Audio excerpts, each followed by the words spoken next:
Que le Seigneur vous bénisse, vous tous, mes frères, mes sœurs, toutes les personnes qui se trouvent dans différentes églises dans le monde entier, car l'Église est en train de s'étendre dans le monde entier avec cette parole merveilleuse du Seigneur.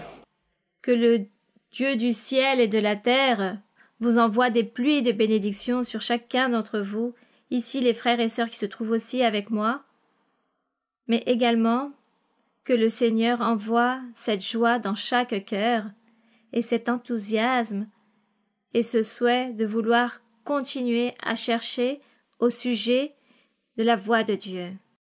Les chemins de Dieu sont merveilleux. Tout est beau. Et ici dans la Bible, nous pouvons les trouver. Donc, bienvenue à toutes les personnes qui viennent pour la première fois et qui s'ajoutent à notre enseignement, les personnes récentes aussi, et les personnes qui ont mis de côté la timidité, la honte et qui ont osé venir se rassembler à l'Église pour pouvoir recevoir la prophétie afin que Dieu les guide, leur parle et les console. Vous êtes tous les bienvenus, que Dieu vous bénisse. Vous pouvez vous asseoir, vous mettre à l'aise là où vous vous trouvez. Et aujourd'hui, il nous correspond de lire le chapitre 28 de l'Évangile selon Matthieu, comme nous étions en train d'étudier la parole du Seigneur précédemment dans les Évangiles. Nous avons commencé avec l'Évangile selon Matthieu et aujourd'hui, nous allons donc finaliser cet Évangile selon Matthieu, chapitre 28, le dernier chapitre de l'Évangile selon Matthieu. Et ensuite, je ne sais pas si nous allons continuer avec la lecture des Évangiles selon Marc ou Luc, car à partir de là commencent les répétitions de l'histoire, de tous les faits et événements, de toutes les choses que le Seigneur a vécues lorsqu'il était sur terre en train de prêcher. Là-bas, dans ces lieux, plus précisément à Israël, à Jérusalem, le Seigneur s'y trouva, en chair et en os, étant même notre Dieu, car Dieu s'est humilié pour se convertir en un instant en un être humain. Pour vivre les tribulations, les souffrances que peut vivre un être humain, et le Seigneur l'a fait pour nous considérer, nous lui rendons grâce. Et cette histoire que nous avons lue dans l'Évangile selon Matthieu nous a produit beaucoup de fruits dans notre vie spirituelle, car elle a un peu progressé. Et nous avons trouvé beaucoup d'allégresse, beaucoup de satisfaction dans tous ces événements. Et cela aussi nous a aidés pour avoir plus de conviction, de croire en ce véritable Dieu qui existe, qui parle aujourd'hui, ce Dieu qui vit pour toujours. C'est de cette façon qu'il nous correspond donc de lire aujourd'hui le chapitre 28 de l'Évangile selon Matthieu. Mais avant d'arriver à cette lecture, je voudrais lire tout d'abord. Je voudrais lire le livre du prophète Ésaïe, toute la prophétie, ou du moins une grande partie de la prophétie, car dans le livre du prophète Ésaïe, il a prophétisé au sujet de notre Seigneur Jésus-Christ, au sujet de l'Église, de la naissance de l'Église du Seigneur. Il a prophétisé pour ces futurs jours de la date où Dieu l'a mis à son service pour donner cette prophétie merveilleuse dans ce livre d'Ésaïe. Nous allons donc lire certains passages pour ainsi nous rendre compte de quelle façon Dieu, beaucoup de siècles en arrière, le Seigneur avait déjà parlé à travers ses prophètes. Et ensuite, dans l'Évangile selon Matthieu, nous voyons l'accomplissement de cette prophétie. Je vais donc lire ici dans Ésaïe, sans perdre l'Évangile selon Matthieu. Nous allons voir dans Ésaïe, chapitre 53, nous allons lire du 1 au 12. Et nous allons ainsi réaliser cette lecture avec une grande joie, avec une grande allégresse, tous concentrés dans la parole du Seigneur. Laissant tous les problèmes de côté, les difficultés, et en abandonnant beaucoup de choses, pendant 1 heure, voire 1h30, nous allons nous oublier de toutes les choses de l'extérieur et nous allons nous concentrer dans la lecture où Dieu a parlé à travers la bouche d'Ésaïe, et de cette façon, Dieu se réjouira, Dieu nous bénira, et bien évidemment, nous allons aussi recevoir ce rafraîchissement de la part du Seigneur. Donc, Ésaïe chapitre 53, nous allons lire du verset 1 au 12 où il est écrit: « Qui a cru à ce qui nous a été annoncé? Qui a reconnu le bras de l'Éternel ?» Ici, quelqu'un pose ces questions. Et en fait, ce sont beaucoup qui posent cette question, car il est écrit « Qui a cru à ce qui nous a été annoncé ?» Il y a donc plusieurs personnes qui posent ces questions. Il n'est pas écrit « Qui a cru à ce que m'a été annoncé ?» De ce fait, nous comprenons donc mieux qu'ici, l'histoire fait référence aux apôtres et à tous les disciples qui, à partir de ce moment, dans l'enseignement de l'Évangile, une fois que le Seigneur Jésus est monté au ciel, a donné aux apôtres d'aller prêcher l'Évangile, car il fallait le prêcher dans le monde entier. Donc ils ont commencé à prêcher et sont partis dans plusieurs pays, et il y a eu beaucoup de disciples. Mais ils ont vécu de fortes situations de grande persécution, très difficiles, car on les cherchait pour leur ôter la vie. Beaucoup sont morts, sacrifiés, car ils ont donné la vie pour le Seigneur. Cependant, ils l'ont fait avec une grande allégresse, avec une grande joie. C'est pourquoi toutes les générations futures qui ont prêché l'Évangile et qui continueront à prêcher, car l'Évangile sera prêché dans le monde entier, l'Évangile pur du Seigneur, eh bien, il y aura aussi encore ces situations très difficiles, et sûrement nous allons aussi trouver, ou vous trouverez aussi toutes ces personnes qui vont prêcher, beaucoup d'obstacles, beaucoup d'empêchements dans le parcours, beaucoup de difficultés, beaucoup de non-croyances, beaucoup de personnes qui ne vont pas accepter et qui vont murmurer et qui vont se moquer au sujet des messagers de Dieu, des disciples du Seigneur, les croyants. Donc, depuis les apôtres et toutes les personnes qui s'ajouteront dans les jours suivants, qui seront en train de prêcher, toutes ces personnes diront: « Qui a cru à ce qui nous était annoncé? Qui a reconnu le bras de l'Éternel ?» Et bien évidemment, ceux qui vont croire en cet enseignement, Dieu se manifestera pour bénir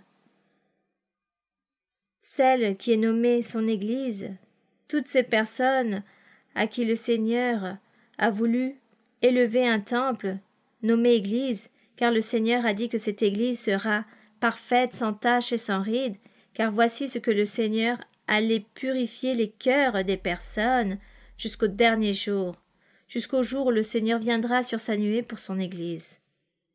Donc le Seigneur se manifesterait. Ainsi fut la prophétie de ce premier verset. C'est pourquoi nous aussi aujourd'hui nous disons: qui croit en ce qui nous a été annoncé? Peu de personnes, mais Dieu nous aidera. Car peu ou beaucoup, que nous soyons tous devant la présence du Seigneur et que nous soyons bénis par sa main.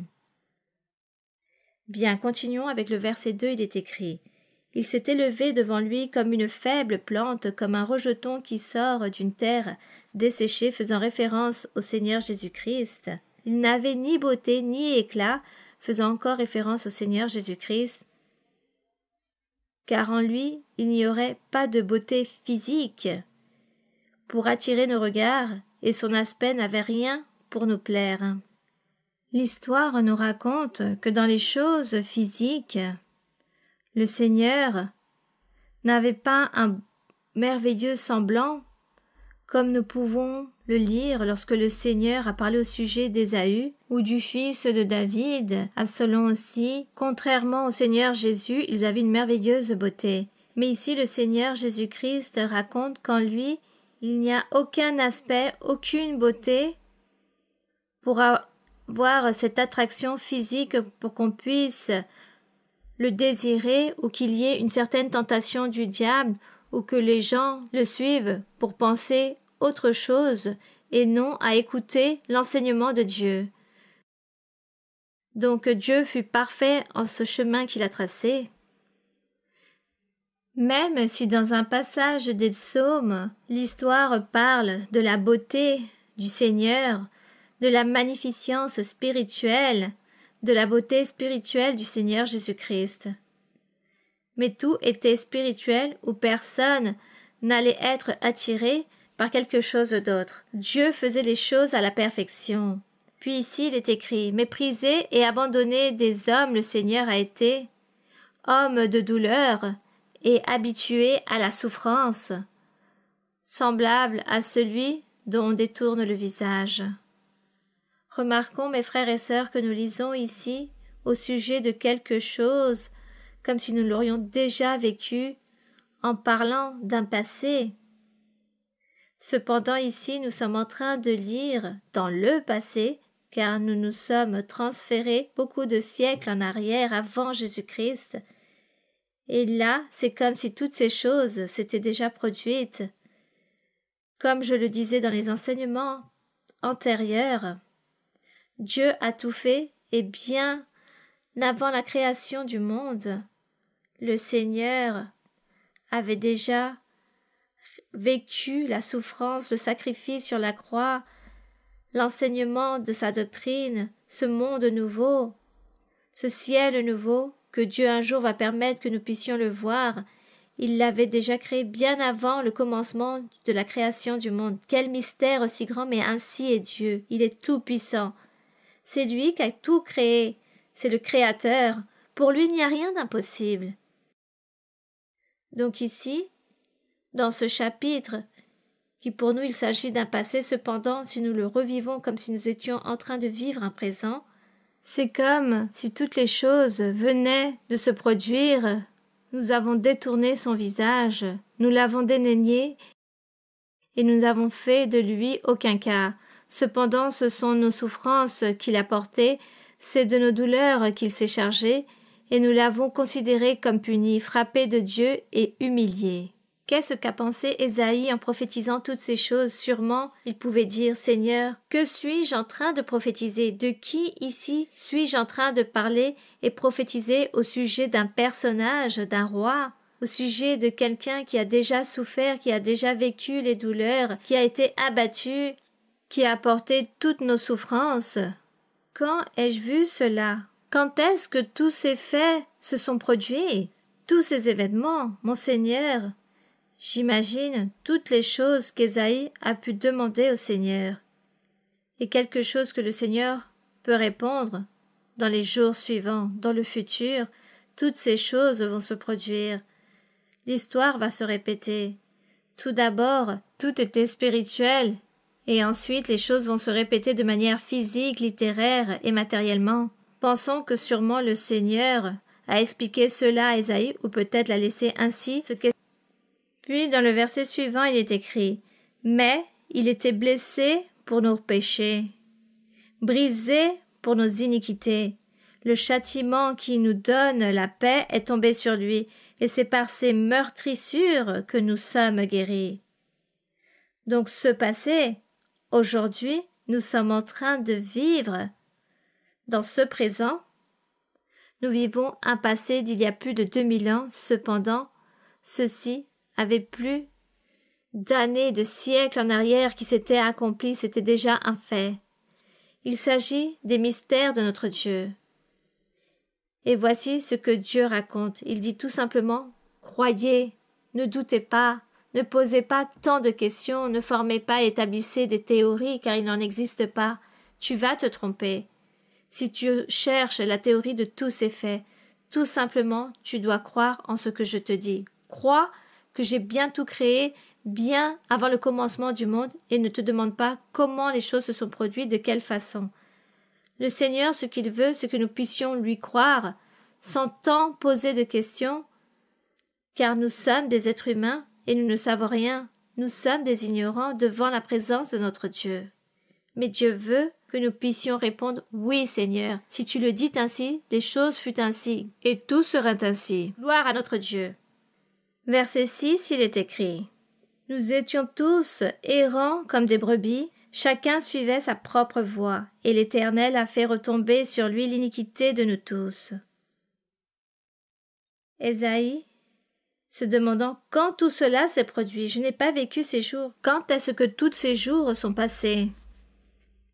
Sachant, le Seigneur disait, il s'agit pour les jours suivants que tout cela va se produire.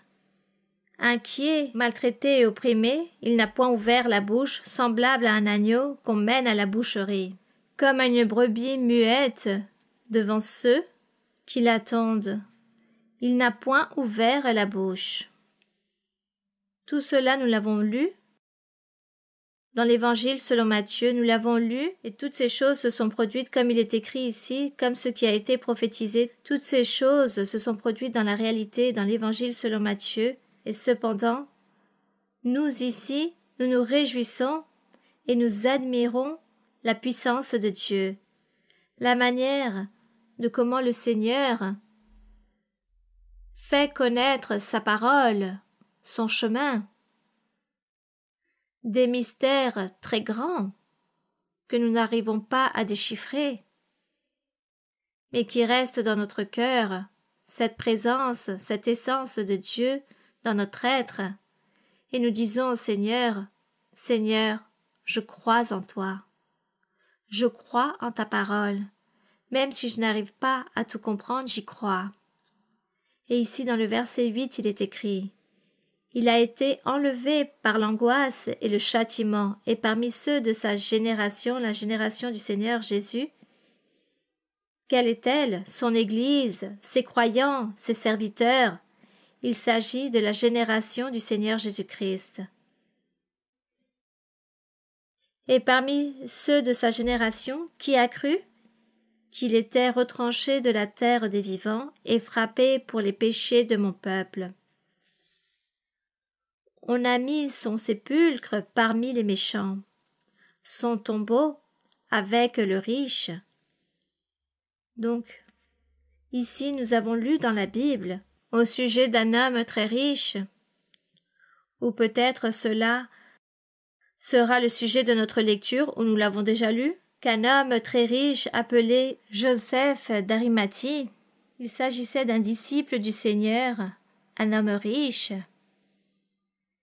Il a donné une partie de son territoire pour réaliser le sépulcre du Seigneur Jésus-Christ. Un sujet que Dieu a vu avec des bons yeux au sujet de ce disciple. Mais tout s'est accompli car tout était déjà prophétisé. Tout cela était déjà venu réel, tout était accompli. Et le Seigneur avait déjà parlé que cela était arrivé de cette façon et que cela se reproduirait de manière physique. C'est pourquoi il est écrit qu'il a été mis au sépulcre parmi les méchants, car il se trouvait au milieu de 2 brigands qui ont traité le Seigneur comme un grand brigand, comme ces 2 méchants qui se trouvaient à sa droite et à sa gauche, et de cette façon ils l'ont maltraité, comme ces 2 méchants. Son tombeau avec le riche, quoiqu'il n'eût point commis de violence, il n'y eut point de fraude dans sa bouche. Le Seigneur Jésus fut parfait autant qu'homme, car il s'est comporté comme un être humain, et il fut parfait.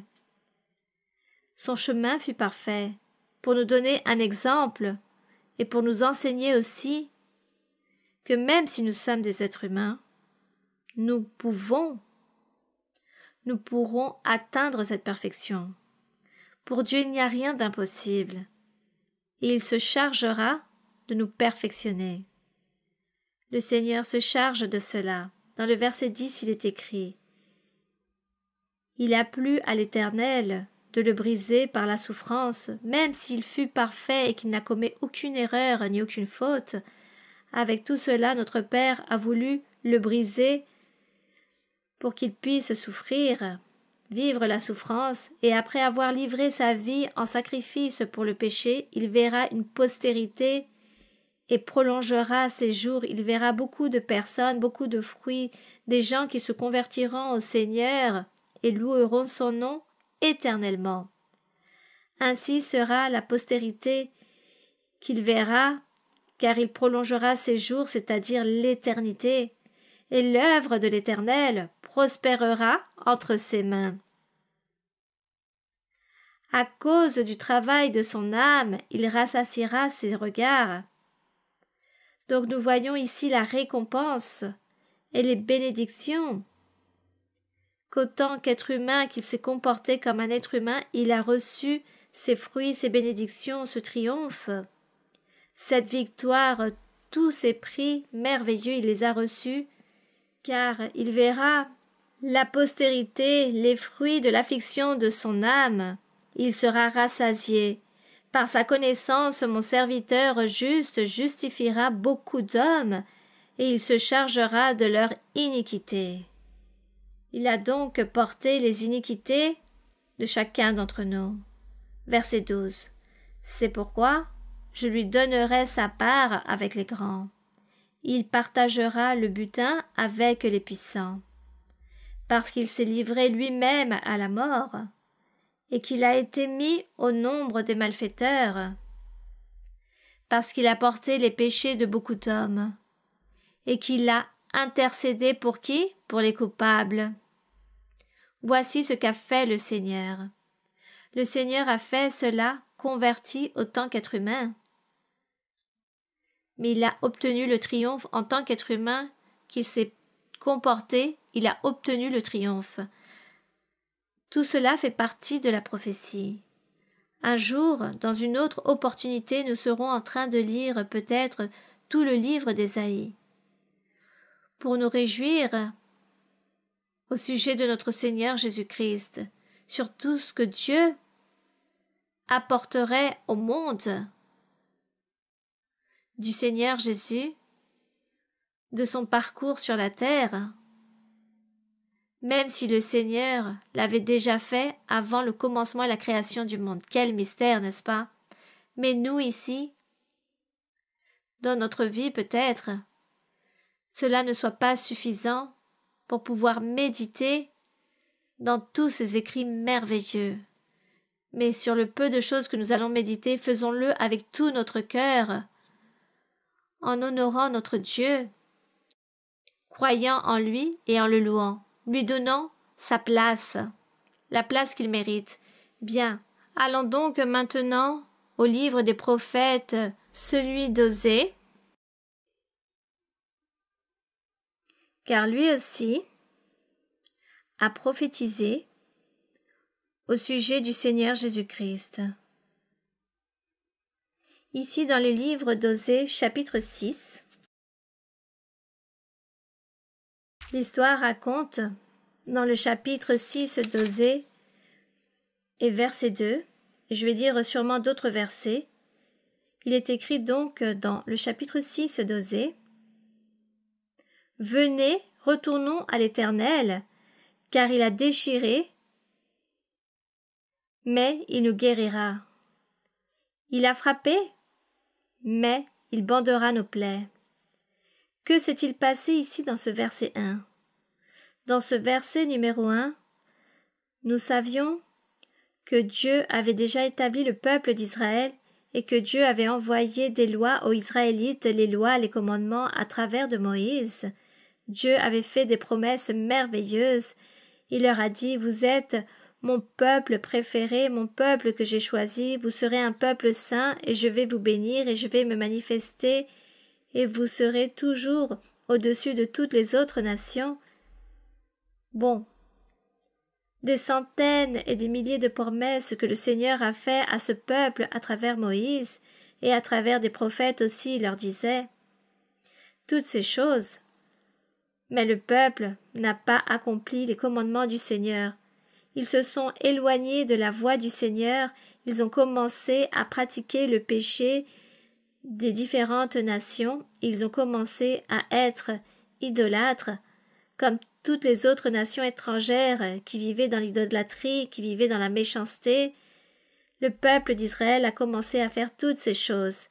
Et parmi ces gens, il y avait ce restant du peuple, ces réchappés qui étaient déjà choisis, certains personnages, peut-être beaucoup, que Dieu avait déjà choisis pour son royaume. Il avait choisi ces gens pour qu'au milieu de ces derniers viendrait le Messie, le Sauveur, le Seigneur Jésus-Christ, à travers de toutes ces personnes, de ces réchappés, car ce fut des personnes qui étaient choisies par Dieu, qu'il avait préparées, afin que ces personnes soient ces personnes qui apportent cette semence sainte, qu'allait venir dans les jours suivants, allait venir de tous ces réchappés. Mais comme le peuple a commencé à pécher, et que même les persans, ces restants du peuple, ont commencé à pécher, mais le Seigneur, par le jurement qu'il avait fait à Abraham, qu'il allait élever ce peuple et qu'allait venir le Seigneur pour sauver, qu'allait venir un roi parfait pour établir son Église, son peuple parfait, Dieu devait donc accomplir son dessein, son jurement, son plan. Donc le Seigneur a dû pardonner d'une certaine façon à ces réchappés. Donc, ces réchappés, ce restant du peuple, à l'époque du prophète Élie s'est caché dans une caverne, car on le cherchait pour lui ôter la vie. Il s'était rendu compte qu'on avait donné la mort à plus de 100 prophètes en une seule journée, et il s'est caché, il a fui, il a dit « Il ne reste que moi ». Il est parti dans cette caverne et il voulait mourir. C'est alors que le Seigneur lui adressa la parole en lui disant « Que fais-tu ici, Élie ?» Et Élie répondit « On a donné la mort à tous les prophètes, mon Seigneur. Il ne reste plus que moi et on me cherche pour m'ôter la vie. C'est pourquoi je suis caché ici dans cette caverne, car je veux mourir. » Et le Seigneur lui répondit « Non, tu dois partir et apporter le message au roi. » Et Élie exécuta l'ordre, sortir de cette caverne et transporter le message au roi, mais il était très déçu, attristé, car tout le peuple avait manqué à Dieu et tous les prophètes étaient en train de mourir. Il n'y avait plus du prophète du Seigneur, et Élie était très triste et le Seigneur lui a dit « Ne t'afflige pas, Élie, car il reste encore 8000 qui n'ont pas plié leurs genoux devant un idole, qui n'ont pas vénéré de démons ou d'idoles ou de morts, ou les idoles des différentes nations, car il existait beaucoup d'idoles. » Mais le Seigneur s'adressa à Élie en disant « 8000 ne sont pas encore agenouillés, ne se sont pas prosternés. Je les garde pour moi. Il s'agit de ces réchappés, de ce restant du peuple que Dieu avait gardé. Mais ils avaient commis d'autres fautes, et à cause de cela, Dieu les a châtiés. Lorsque le châtiment est venu pour la destruction de Jérusalem et la dispersion de tout le peuple d'Israël dans différentes nations, le Seigneur aussi a châtié ce restant du peuple et a permis que certains puissent aller à Babylone et ont vécu sous la servitude durant 70 ans. Et d'autres sont restés à Jérusalem, mais aussi souffert. Cependant, Dieu leur a gardé la vie. Mais ils ont beaucoup souffert de grandes tribulations, tous ces réchappés. Et de ce restant du peuple est venu le Seigneur Jésus-Christ. L'histoire est merveilleuse. Lorsque nous lisons tous les faits, comment toutes les choses se sont produites, et nous nous réjouissons en cette merveilleuse lecture de notre Dieu, de la voix de Dieu, car elles sont merveilleuses. Donc Dieu a gardé et a pris soin de se réchapper, et c'est pourquoi ce restant du peuple, c'est ce que nous retrouvons ici, dans le chapitre 6 d'Osée, verset 1. Il parle ici à ses réchappés, « Venez, retournons à l'Éternel, car il a déchiré, il nous a châtiés, il a détruit Jérusalem, il a envoyé la guerre, il a envoyé le roi de Babylone, il nous a tous détruits. Mais Dieu va nous guérir. Il nous a tous frappés, mais il va bander nos plaies. » Quand? Lorsque viendra le Messie, lorsque viendra le Seigneur, ce roi parfait, lorsque viendra celui qui a été promis par l'ange de l'Éternel, l'envoyé de Dieu, cet homme parfait, le sauveur du monde, lorsqu'il viendra, alors il va guérir nos plaies, il va nous purifier, il va nous pardonner. Gloire au Seigneur! Car il s'agit des promesses à ces restants du peuple, et ces réchappés disent: il nous rendra la vie dans 2 jours, et le 3e jour, il nous relèvera, et nous vivrons devant lui. Vous avez compris ce verset? Qu'est-ce que signifie ce verset? En parlant de quoi ici? De la mort et de la résurrection de notre Seigneur Jésus-Christ. Donc, ce restant du peuple a dit: nous avons encore l'opportunité. Retournons, croyons le Seigneur. C'est pourquoi j'ai toujours dit que les apôtres, les disciples que le Seigneur a choisis au tout début, disons qu'ils faisaient partie de ces réchappés, de ces personnes que le Seigneur a mis à son service pour la naissance du Seigneur Jésus, du sacrificateur Zacharie lorsqu'il a vécu cette vision en voyant le Seigneur étant petit, et il raconta: mes yeux aujourd'hui ont vu le salut de Dieu. Tous, il s'agissait de ces réchappés, les parents, Marie, Joseph, tous étaient ces réchappés que Dieu avait choisis pour ensuite venir au monde.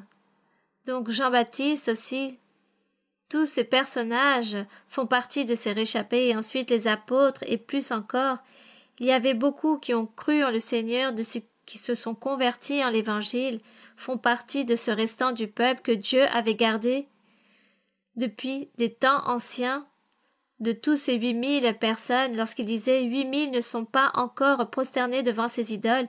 C'est pourquoi ici ces réchappés se repentissent en disant: retournons à l'Éternel, réconcilions-nous avec lui, car il nous a déchirés, mais il va nous guérir, il l'a frappé, mais il bandera nos plaies. Et effectivement, lors des jours du Seigneur Jésus-Christ, il nous donnera la vie après 2 jours. Effectivement, il est mort, et au bout du 3e jour, il a ressuscité. C'est pourquoi il est écrit: le 3e jour, il nous relèvera, et nous vivrons devant lui, c'est-à-dire, nous obtiendrons la vie éternelle. Nous aurons la vie éternelle, car le Seigneur Jésus a dit: croyez en moi. Je suis le chemin, je suis la vie, je suis la vérité.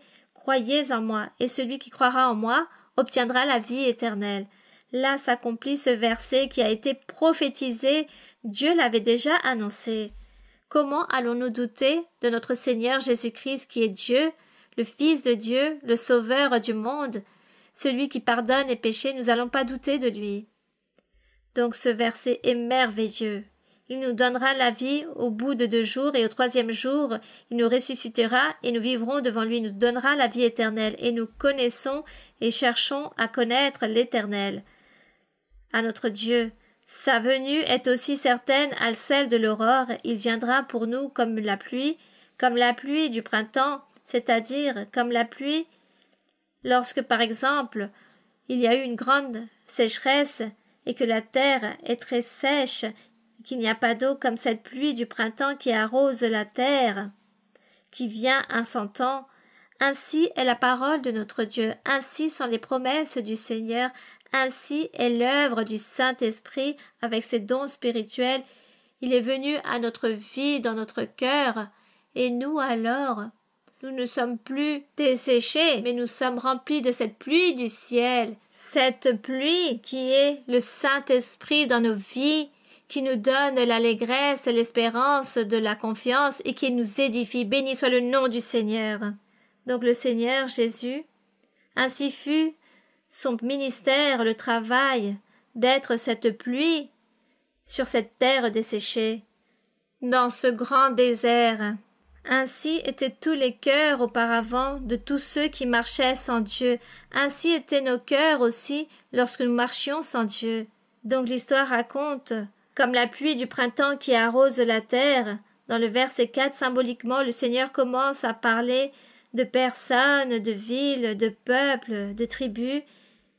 Et c'est pourquoi il est écrit « Que te ferai-je, Éphraïm? Que te ferai-je, Juda?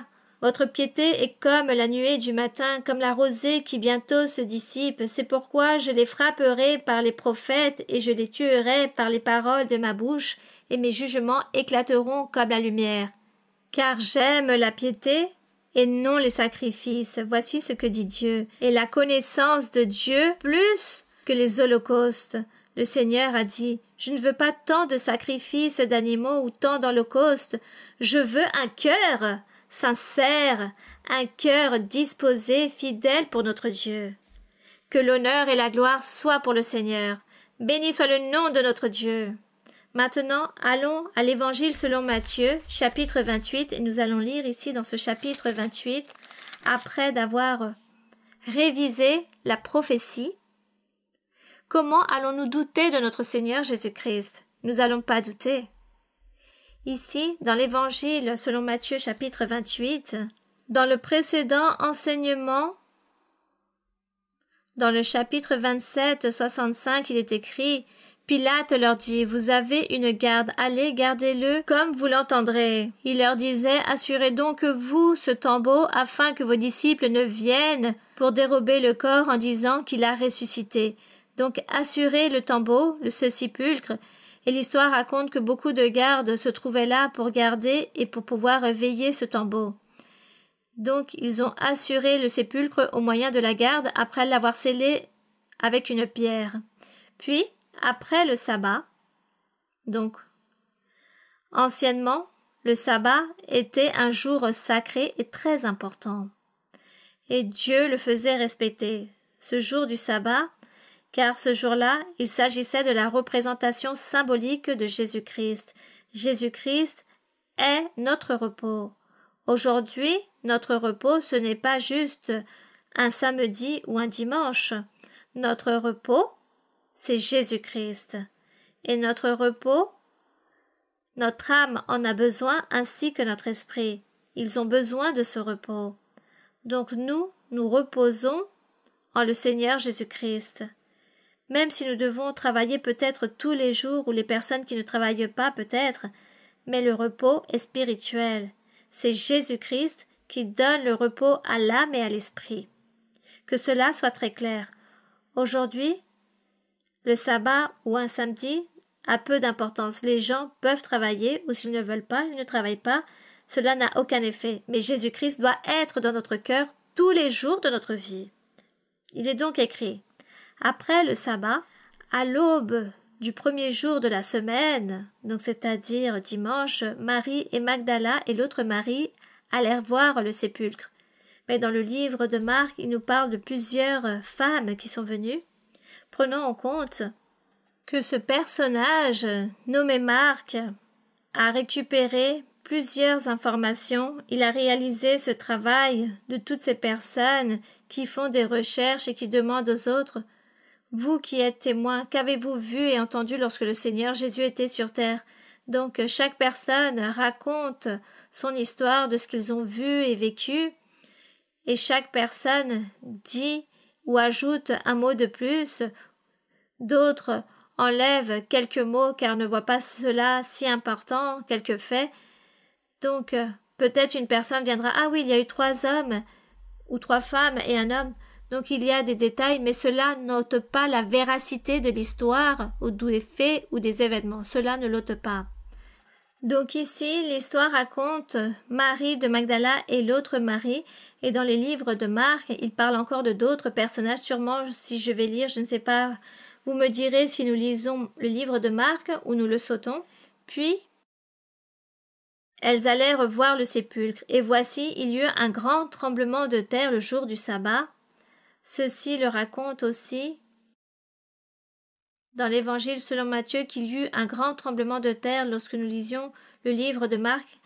On ne nous précise pas qu'il y a eu un tremblement de terre, mais je pense que cela est bien arrivé, car un ange du Seigneur descendit du ciel, vint rouler la pierre et s'assit dessus. Donc il y a un autre évangéliste qui raconte ces faits. Voici ce qu'ont raconté les témoins de tous ces faits, qui ont raconté, disons, que cette pierre immense avait bougé, celle qui représentait la fermeture de ce sépulcre. Son aspect était comme l'éclair et son vêtement blanc comme la neige. Le Seigneur était donc là comme une grande lumière, car ses vêtements étaient blancs comme la neige. Les gardes tremblèrent de peur et devinrent comme morts en s'approchant. Eh bien, je pense que cela a pu se produire et beaucoup de choses encore ont dû se produire à ce moment-là.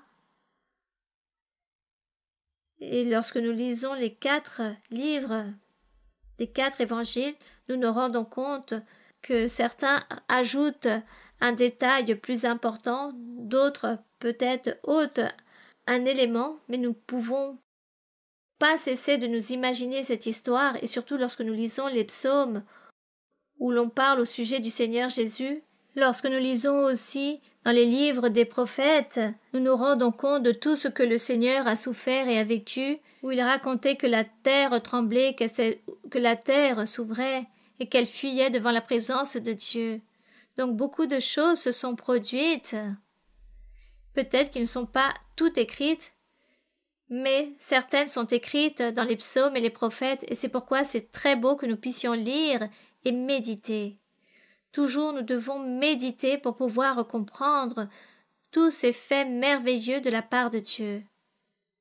Puis il est écrit ici dans le verset 5 « Les gardes tremblaient de peur et devinrent comme morts, mais l'ange prit la parole et dit aux femmes « Pour vous, ne craignez pas, car je sais que vous cherchez Jésus qui a été crucifié. » Dans le livre de Marc, on nous étend plus cette information, mais je vais me limiter de l'information dont nous parle ici l'Évangile selon Matthieu, verset 6. Il n'est point ici. Vous cherchez Jésus qui a été crucifié, mais il n'est point ici. Il est ressuscité, comme il l'avait dit. Venez, voyez le lieu où il était couché, et allez promptement dire à ses disciples qu'il est ressuscité des morts. Et voici, il vous précède en Galilée. C'est là que vous le verrez. Donc l'ange a donné cette information à toutes ces personnes qui sont allées voir le sépulcre et leur a indiqué de quelle façon ces personnes pouvaient voir de nouveau le Seigneur. Puis il est écrit dans le verset 8. Elles s'éloignèrent promptement du sépulcre, avec crainte et avec une grande joie. Elles coururent porter la bonne nouvelle aux disciples. Et pendant qu'elles allaient donner la nouvelle aux disciples, voici, Jésus vint à leur rencontre et dit « Je vous salue. » Elles s'approchèrent pour saisir ses pieds, et elles se prosternèrent devant lui. Alors Jésus leur dit « Ne craignez pas. Allez dire à mes frères de se rendre en Galilée. Allez annoncer cette nouvelle, et là ils me verront. » Pendant qu'elles étaient en chemin, quelques hommes de la garde entrèrent dans la ville et annoncèrent aux principaux sacrificateurs tout ce qui était arrivé. Ceux-ci, après s'être assemblés avec les anciens et avoir tenu conseil, car ils ont réalisé un conseil, donnèrent aux soldats une forte somme d'argent. Imaginez-vous la méchanceté. Ici, l'histoire raconte cela, mais nous pouvons nous supposer qu'il y a eu encore beaucoup plus de choses Dans leur intrigue, ils se sont inventés beaucoup de choses et ont tout arrangé pour défigurer la parole prophétique de notre Dieu, défigurer en disant qu'il s'agit d'un mensonge, qu'il n'a pas ressuscité, que cela ne s'est pas produit ainsi. Vous voyez la dureté du cœur des personnes, de certains êtres, cette dureté de cœur. Nous pouvons nous rendre compte que ces gens n'avaient jamais lu les Écritures, jamais ils ne se sont inquiétés pour lire la loi de Moïse, les livres, les prophètes et les psaumes, jamais ils se sont inquiétés pour lire, et si un jour ils l'ont lu, sûrement ils n'ont pas fait attention à toutes ces choses et ont donné une simple interprétation littéraire au sujet de toutes ces lois. Ils n'ont jamais craint et jamais affermi leur cœur pour Dieu. C'est pourquoi le Seigneur s'est irrité, il s'est mis en colère, et le Seigneur les a emmenés à la mort pour les détruire et terminer avec ce peuple, avec cette figure, avec cette dignité qu'il avait donnée au peuple d'Israël. Cette dignité du peuple d'Israël prit fin, se termina lorsqu'est venue la guerre, lorsqu'est venu Nebuchadnezzar avec toute son armée, avec l'armée de Babylone, et qu'ils ont détruit Jérusalem, ils ont détruit les murailles de la ville, le temple, ils l'ont incendié, ils ont tout emporté, tous les ustensiles, toutes ces pierres précieuses et l'or, ils l'emportent à Babylone, et une partie aussi des réchappés, et détruisent tout à l'épée. Il y a une grande mortalité, et d'autres ont été dispersés et ont vécu sous la servitude dans beaucoup de pays. Dieu a châtié ce peuple, et la dignité de ce peuple saint et de Dieu prit fin, et plus jamais Dieu s'est manifesté dans ce peuple. Beaucoup d'années sont passées, plus de 600 années sont passées, et Dieu plus jamais leur a envoyé de roi, ni à se manifester à travers les prophètes. Il les a complètement abandonnés. Toute cette histoire, nous la trouvons dans Jérémie, où l'histoire raconte qu'ils commencèrent à chercher la parole de Dieu et qu'ils allaient d'une mer à une autre, mais ils ne l'ont jamais trouvée, car Dieu s'est caché de ce peuple, il les a ignorés, ils sont restés seuls, esclaves des gouvernements et des nations étrangères. Et lorsque le Seigneur Jésus-Christ apparut sur la terre, il s'agissait de l'Empire romain qui gouvernait le monde entier. C'étaient les chefs de tout ce peuple, et le peuple vivait sous la servitude. Donc Dieu les a ignorés, ce n'était plus son peuple. Il disait promptement tout cela va prendre fin. Il a prêché l'évangile des cieux, il a dit préparez-vous, car tout cela prendra fin. Ce peuple saint et choisi, élu, aura une fin. Ce temple que vous avez là-bas à Jérusalem prendra aussi fin, et plus jamais il ne sera rebâti, car Dieu ne sera plus avec vous. Dieu sera dans le cœur des personnes qui croient en ma parole. Voici ce que le Seigneur Jésus-Christ a enseigné. Donc le Seigneur a dit, je vais établir un temple, une église parfaite. Je vais établir mon peuple d'Israël spirituel, mon église Jérusalem spirituelle, cette Sion spirituelle. Je vais les former, les établir avec les personnes qui croiront en moi, et je vais choisir des personnes appartenant à diverses nations.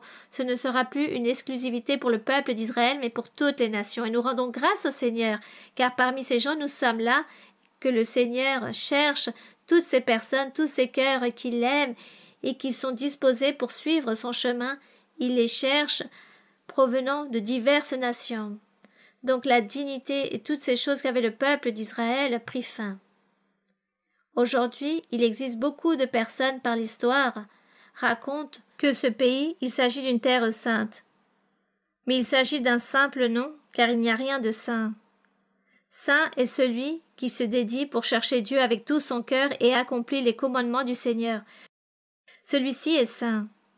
Donc ici, le Seigneur, racontant ici que ceux-ci, après s'être assemblés avec les anciens, et avoir tenu conseil, donnèrent aux soldats une forte somme d'argent en disant « Dites, Ses disciples sont venus de nuit le dérober pendant que nous dormions.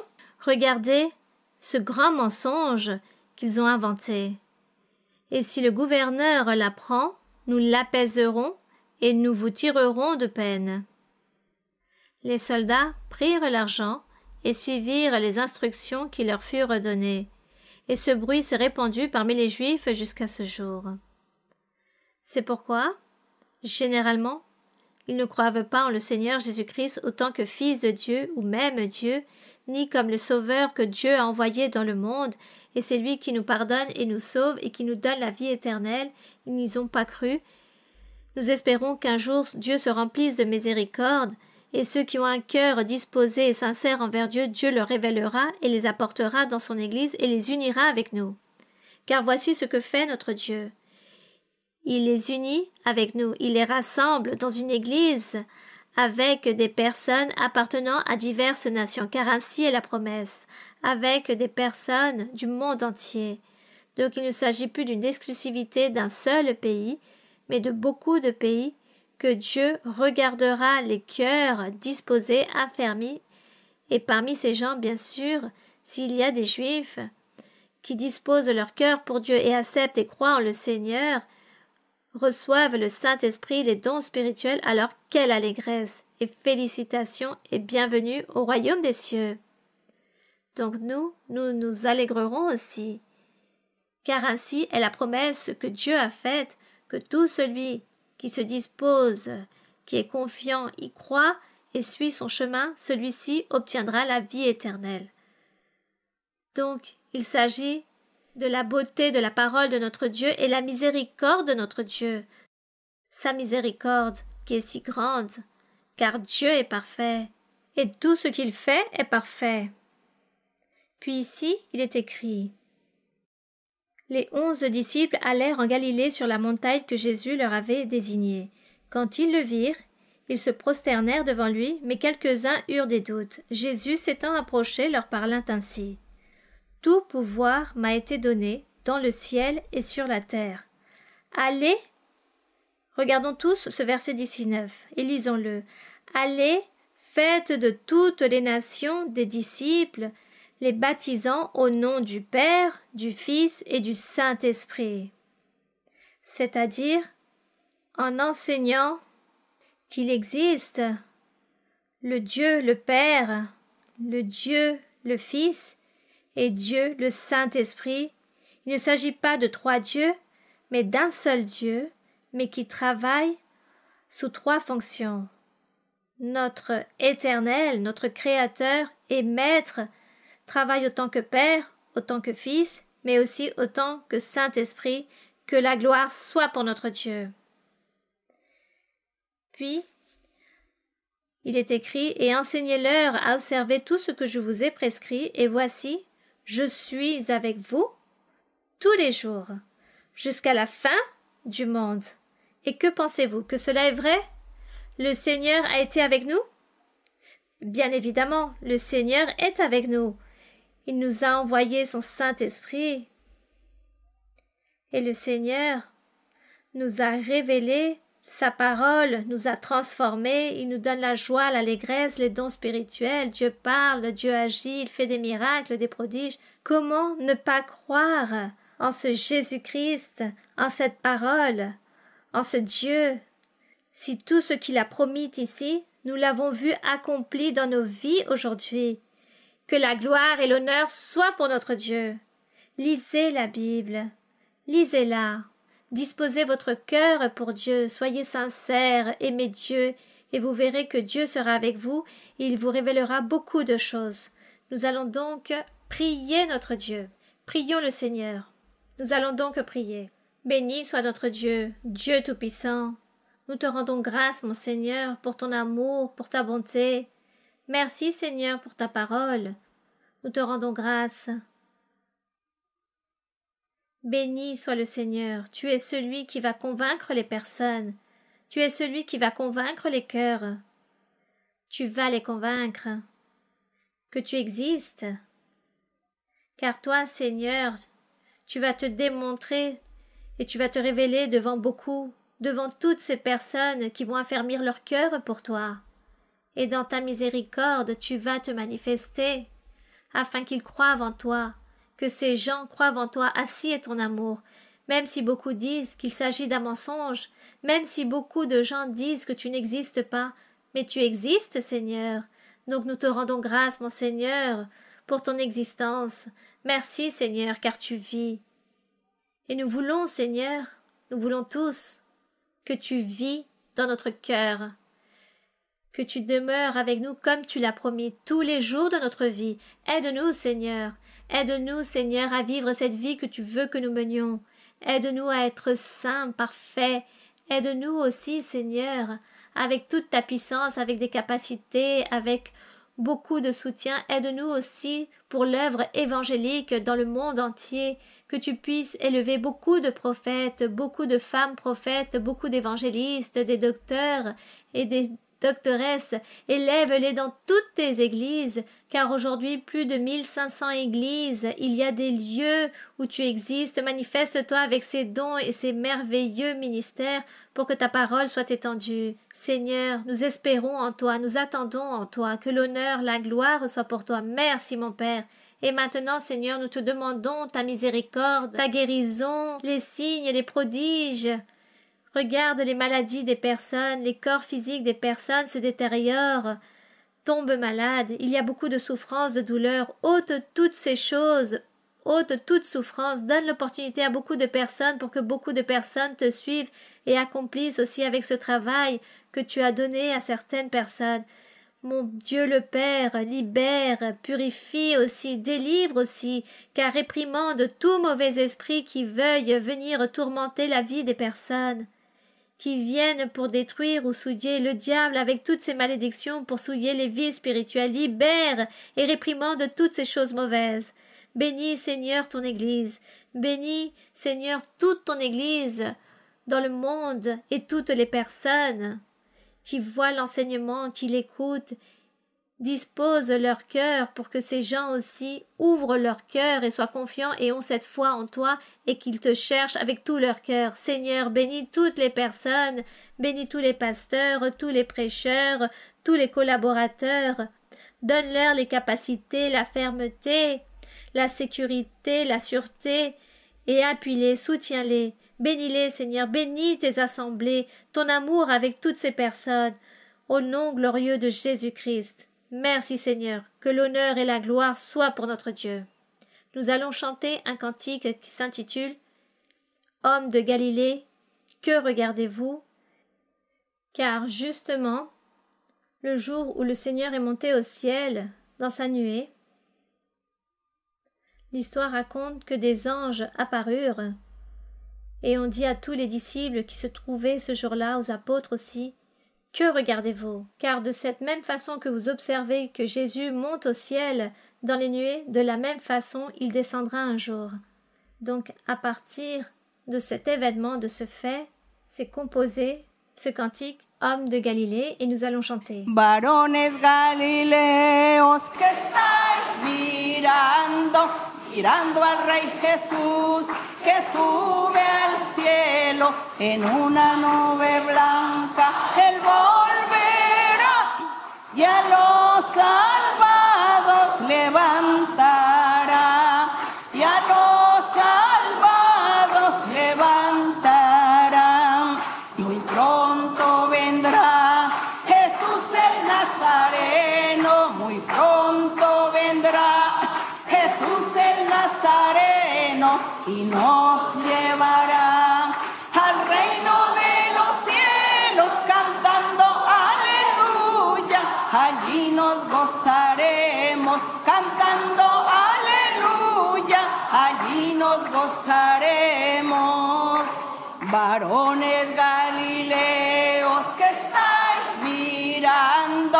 mirando al Rey Jesús que sube al cielo en una nube blanca, Él volverá y a los salvados levantará, y a los salvados levantará.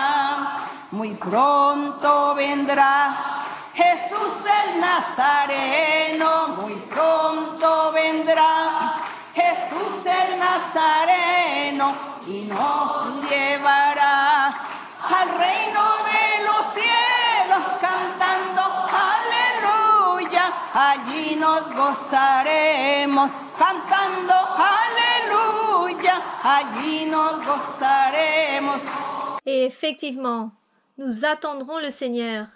Que l'honneur et la gloire soient pour notre Dieu. Un bisou pour les enfants. Je vous embrasse tous, mes frères et sœurs. Que Dieu vous bénisse. Je vous aime en le Seigneur. Merci beaucoup et à très bientôt. Que Dieu vous bénisse.